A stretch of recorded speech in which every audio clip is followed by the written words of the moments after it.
Ik wil dus eerst beginnen met otitis media. Dat is iets wat ik vrij veel tegenkom. Ik weet niet of jullie dat ook veel tegenkomen.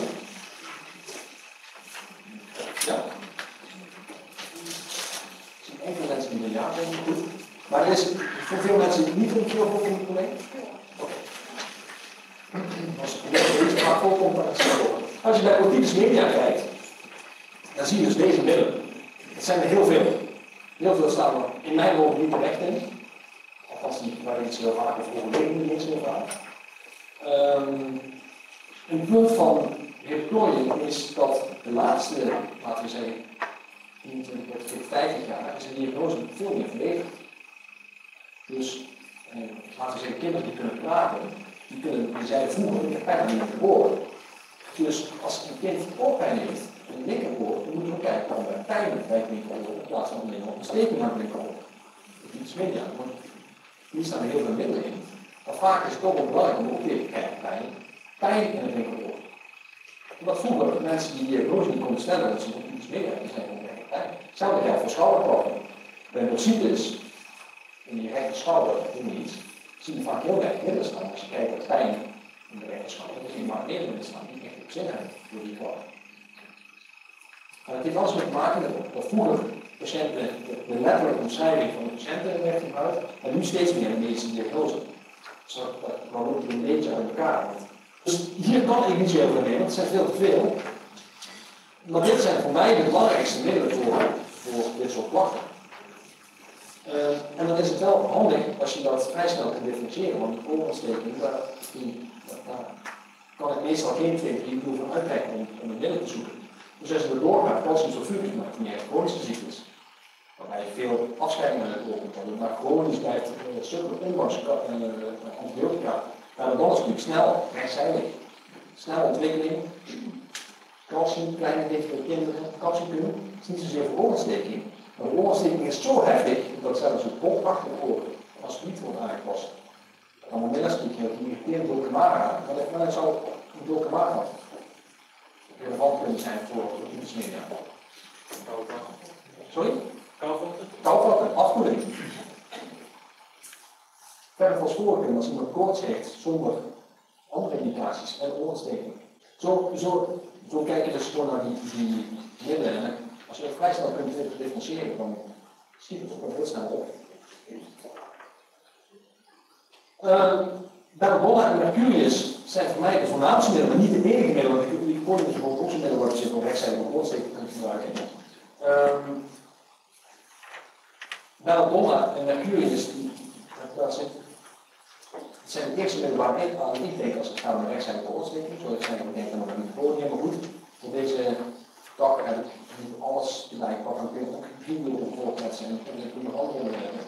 Maar voor mij zijn dit de twee middelen en waar ik dan op let zijn de punten die ik hier heb genoemd.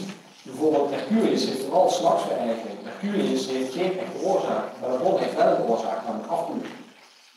Mercurius is meer chronisch. Mercurius, Belladonna onderscheidt zich ook omdat ze aan knarsetanden, dat ze een rood hoofd krijgen, koude handjes, heel agressief kunnen worden, bijten, slaan, krabben. Mercurius heeft het veel minder. Belladonna wordt altijd dotsloos, net zoals Pulsapilla. Mercurius is meer een voetobject. Dat zal niet zoveel laten merken, bijvoorbeeld. Maar als je gewoon de middelen kent, dan is dit iets een punt dat je gaat krijgen. Ik denk, dan zou ik iets moeten oppassen. Dus een behoefte aan zuur zie je niet zo vaak. Maar aversie zoet, voor Mercurius, dat zie je wel vaak. Mercurius en calcium zijn naamsmiddelen voor aversie voor zoet. Als kinderen aversie zoet zeggen, dan is dat een hele belangrijke indicatie. Want alle kinderen vinden zoet lekker. En dat kan zoet zijn ook een indicatie voor middel. Of een kind echt 2-3 uur zuur te zeuren voor een zuurtje. Of een snoepje of een rolletje. Dat het echt heel intens is. Vaak ook als we gewoon behoefte aan zoet hebben, dan merken we kinderfeestjes dat zo'n kind dan zetten sommige mensen een pot op een snoepconfleet op en blijft zo'n kind snoepen terwijl de rest al ophoudt. Dan weet je dus dat zo'n kind heeft er gewoon heel sterk behoefte aan. Maar het is niet de enige indicatie. Het is niet zo dat je dan altijd in een situatie moet zeggen, zijn we niet toezien.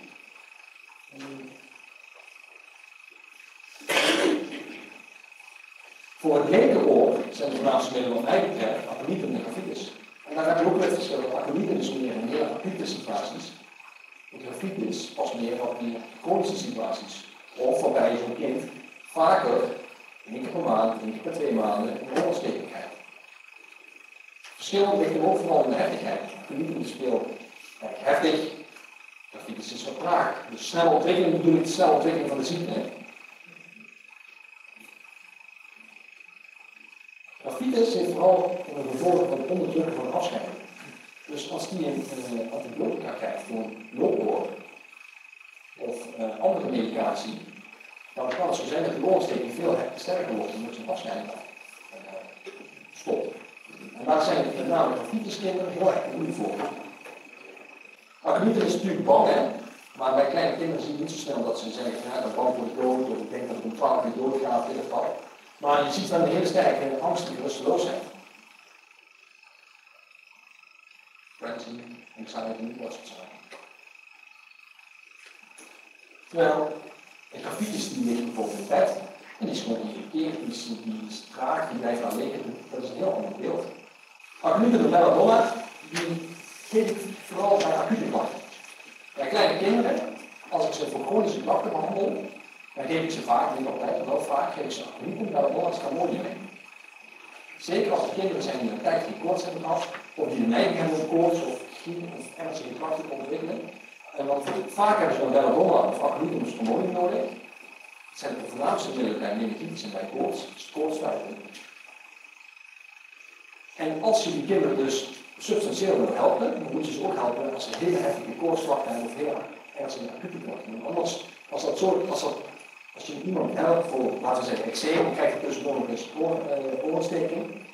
En je kan dat niet goed behandelen, dan loop je het risico dat je maar vast blijft zitten op dat eczeem en dat maar, dan geef je middel A en dat werkt dan een beetje, dan geef je nog een keer middel A, hoge potentie en dan blijft het toch maar een beetje sukkelen en op een gegeven moment raak je het misschien ook kwijt. Terwijl als je in één keer zo'n koorts en je kan een acute situatie behandelen met middelen dat ze nodig hebben, dus of een constitutionele middel als dat niet was, of een acuut middel als je niks anders kunt vinden, dan kun je zien dat je ook vrij grote stappen kunt nemen.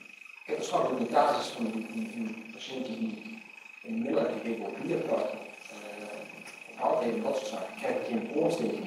Ik wil hem dan 2 dagen dat goed behandelen. En dan zie je dat er een grote verbetering op ligt. Maar ook meer gezondheid. Maar wat is een groot verschil is tussen aconieten en belladonna? Ze zijn allebei heftig, allebei koorts, allebei lijken heel veel op elkaar. Maar het punt is, de ene is dopsloos, belladonna, en de andere heeft heel veel loost. Belladonna heeft congestie. Je ziet dat het gezicht rood is. Al het bloed trekt als het ware naar het gezicht. Daardoor kun je als behouden kun je het gebruiken dat de handjes zijn koud en het bloed trekt uit de ledematen naar het gezicht.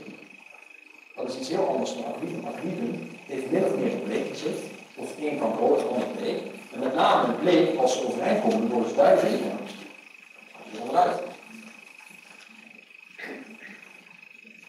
En aconitum is niet zozeer agressief, in de zin van dat ze bijten, of dat ze haren trekken, of wat dan ook. Terwijl belladonna kan dat wel, niet alle kinderen hebben dat, maar ze kunnen wel ontsnappen, of bijten, of krabben, om weerstand te bieden.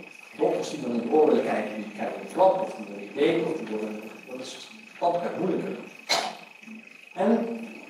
Maar dat zie ik wel wat minder vaak, 3 uur. Dat is niet eigenlijk een tijdstip voor belladonna.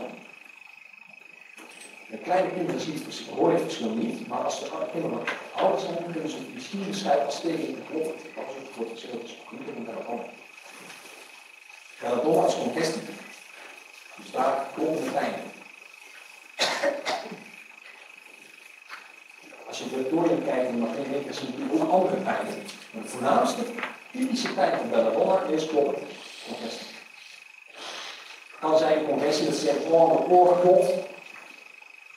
Of het steekt, dat kan het zijn, maar het kan ook zo zijn dat ze gewoon zeggen, ik heb een kloppende hoofdpijn. Een stekende hoofdpijn. Dat kan heel anders zijn.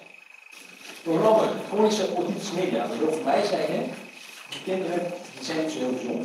Die krijgen 1 keer in 2 maanden een oorontsteking, en de 2 maanden antibiotica, al een half jaar, een jaar buisjes, en opontstoken enzovoorts. Dus die mensen, die kinderen, die krijgen het heel snel terug. En voor mij zijn pulsatilla ook middelen die ik daarvoor snel hanteer.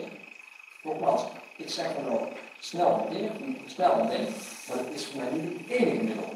De enige 2 middelen die daarbij in het achterhoofd houden. Ik geef alleen maar niet aan dat er een aantal middelen zijn, er zijn er veel meer. Maar als je die middelen gaat vergelijken, dan moet je dus hier bijvoorbeeld aan denken. Maar zoals ik in het begin zei, het is niet de enige middelen die ik gebruik. Ik kijk altijd zoveel mogelijk naar de totaliteit. Dat betekent voor mij of dat wat bijzonder is, of wat heel erg intensief is. Intensief kan ook zijn dat het echt ontzettend pijn heeft met zo'n oorontsteking. Waar de proporties is. Silicea en pulsatilla hebben allebei geen voorkeur qua links of rechts. Qua oor, dus daar kan je niks mee. De ene is nu koudelijk. En heeft een behoefte aan warm. En pulsatilla is warm. Kan in ieder geval niet tegen warmte. Heeft een behoefte aan koel. Koele eten, koele omgeving. Wat verergert? Een typische keynote voor pulsatilla. Kinderen die overdag enkele problemen hebben, die gaan spelen. Dat is ook niet zo, dan heb ik wel eens mensen die bellen op. Een oorontsteking, ze geeft pulsatilla enzovoorts. Of een ander middel. Laat zijn pulsatilla.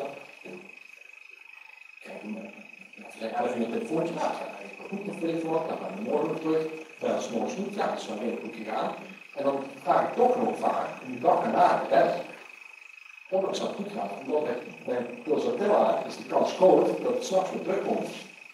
Dus als ze 's morgens denken, ja, dat is vrij goed gegaan, kan het ook zijn dat het een beetje sterk genoeg is, dat het weer terugkomt, of dat het een beetje zorgt dat het s'nachts nog terugkomt. En als je dan niet vraagt, of als je niet contact neemt met die mensen een dag later, dan kan het zo zijn dat het toch terug is gekomen en dat ze niet denken, ja, ik heb ook weer 2 keer een middel gegeven, of dat ze zich schamen of wat dan ook. En dan gaan ze toch naar de huisarts. Het zal er net iets mee werken, maar het levert wel meer op als je dan op termijn geplaatst. Qua succes. En het hoeft maar een gesprek te zijn van 5 of 10 minuten. Als je een dag na elkaar en zegt, ja, gaat goed, maar het is prima, het is niet goed gaan, dan weet je dus, nou, ik kom met nou al middels. Warmte is natuurlijk een verergering. Vet kunnen ze allebei niet tegen, afhankelijk. Alles is het voornaamste. Pulsatilla-patiënten zijn ook normaal, tegen afhankelijk aan. Maar als ze dan s'nachts, dan willen ze bij de ouders, dat is fosfor. Dan willen ze gewoon uit bed, dan willen ze opgepakt worden, willen ze bij de ouders zijn. Terwijl CDC heeft dat niet zozeer, maar die is meer precies wat ze met vallen kennen.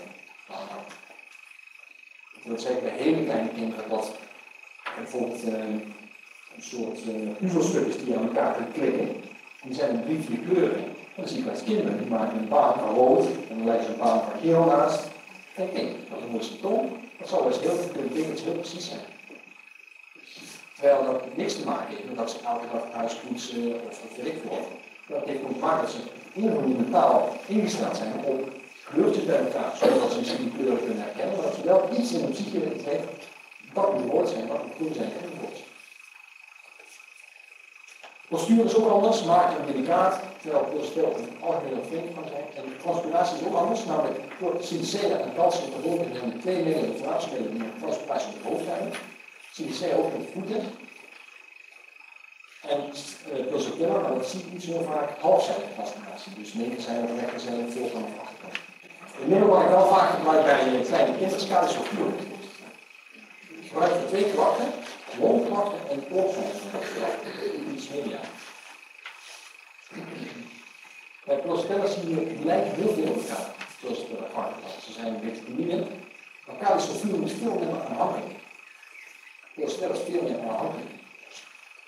Pulsatilla is over het algemeen helemaal warm, terwijl calcium heeft koude handen. Het is warm met koude handen. Pulsatilla behoeft aan eigenlijk calcium aanwezig te zijn. Groene afscheiding, gele afscheiding kan het verschil zijn, blokstoosheid ten opzichte van welbewust.